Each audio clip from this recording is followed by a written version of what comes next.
L'exercice 17 est un extrait de sujet de bac qui va nous permettre d'étudier le mouvement d'une moto qui fait un saut au-dessus du canal de Corinthe. Alors on nous fournit une chronophotographie ainsi que plus bas la variation de la composante verticale du vecteur vitesse en fonction du temps. Dans un premier temps, la chronophotographie va nous servir pour montrer que le mouvement suivant OX est uniforme. On rappelle qu'un mouvement uniforme, c'est une vitesse constante, et qu'une vitesse constante sur une chronophotographie se traduit par un espacement des points égal.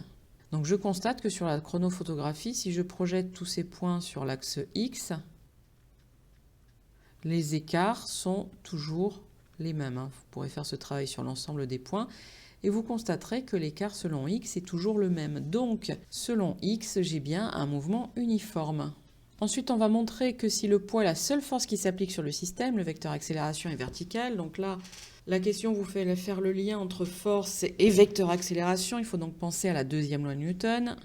On précise bien avant de l'écrire qu'on applique cette deuxième loi de Newton sur le système moto plus pilote et qu'on est situé dans le référentiel terrestre qui est supposé galiléen. Et là, on peut écrire que somme des forces est égale à masse fois accélération. On me dit que l'unique force, c'est le poids, donc ma est égal au poids est égal à mg. Je simplifie les masses pour trouver que le vecteur accélération est égal au vecteur intensité de pesanteur g. Alors, qu'est-ce qu'on sait de g? C'est que le vecteur g est vertical vers le bas. Par conséquent, le vecteur accélération, il est identique, vu qu'il est égal, à est vertical, et je peux même préciser qu'il est vers le bas. Pour vérifier que les réponses aux deux questions précédentes sont cohérentes entre elles, eh bien, il faut établir que les coordonnées de g dans le repère qui nous est donné, c'est 0 et moins g. La composante de g suivant OX est nulle. Ça signifie que AX, la composante selon l'axe horizontal de l'accélération, est nulle. Et ça rejoint bien le fait qu'on a établi que le mouvement est uniforme selon OX. Dans la question 2a, on va utiliser le graphique qui nous est donné pour justifier que le mouvement, suivant l'axe vertical OY, est uniformément varié. Pour commencer, on rappelle que uniformément varié signifie que l'on a une accélération constante. Il va falloir que l'on fasse le lien avec la vitesse VY, qu'ici c'est l'accélération AY, vu qu'on travaille sur l'axe vertical. Alors qu'est-ce qu'on voit sur le graphique? C'est que VY est une fonction affine du temps.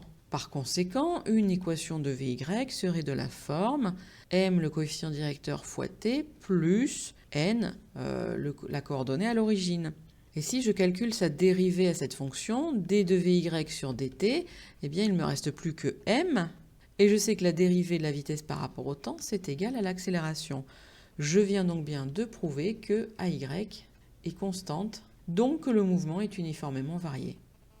La question petit b est une question finalement assez classique vu qu'on nous demande la position particulière de la trajectoire pour laquelle VY est égal à 0. Alors VY est égal à 0, on est sur ce point ici. Maintenant la question sur quel point de la trajectoire est-on? Donc il faut bien voir que notre vecteur vitesse va varier au cours du temps en étant toujours tangent à la trajectoire. Et que mon vecteur vitesse peut se décomposer, toujours au cours du temps, en deux autres vecteurs. Le projeté de ce vecteur vitesse selon l'axe OX, que je vais appeler VX, plus le projeté selon l'axe OY, VY. Et à chaque instant, mon vecteur vitesse V est égal à VX plus VY.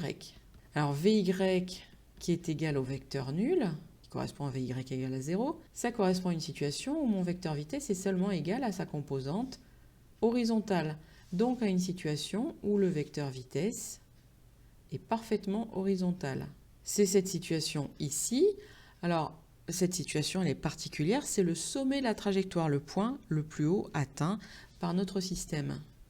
C'est vraiment un cas d'école, au sommet d'une trajectoire parabolique, le vecteur vitesse est toujours horizontal, donc sa composante verticale est nulle. Quelle est alors la valeur de sa vitesse? Eh bien, la valeur de la vitesse, V, est égale à la composante selon x. Alors, qu'est-ce qu'on a dit de cette composante selon x? On a dit qu'elle était constante. On l'a établi dans une question précédente, la question 1a. Donc, que vaut cette valeur de Vx? Eh bien, pour cela, nous allons revenir à ce qui se passe au temps t égale à 0. Au temps t égale à 0, je sais que la moto et son pilote prennent le tremplin avec une vitesse V0 qui fait un angle alpha égale à 33 degrés avec l'axe horizontal et je connais la valeur de V0, c'est 125 km/h. Donc si j'applique ce projeté de V0 au temps t égale à 0, je vais dire que mon vecteur V0 peut se décomposer en V0x et V0y, avec l'angle alpha qui se situe ici. Si je finis de dessiner ici un triangle rectangle, je peux dire que cosinus alpha est égal côté adjacent V0x divisé par hypoténuse V0. Donc V0x est égal à V0 cos alpha. Alors pourquoi s'intéresser à V0x vu que ce sera la valeur constante ici de Vx au cours du mouvement. Donc si j'en reviens à ce que j'écrivais juste avant, ça veut dire que ma vitesse V au sommet de la trajectoire, quand le vecteur vitesse selon l'axe vertical est nul, sera égal à V0 cos alpha. Donc je peux faire l'application numérique, il n'est pas indispensable de convertir la vitesse, j'aurai un résultat simplement qui sera en km/h. Donc 125 multiplié par cosinus de 33 degrés, au sommet de la trajectoire j'ai une vitesse qui est de 105 km/h.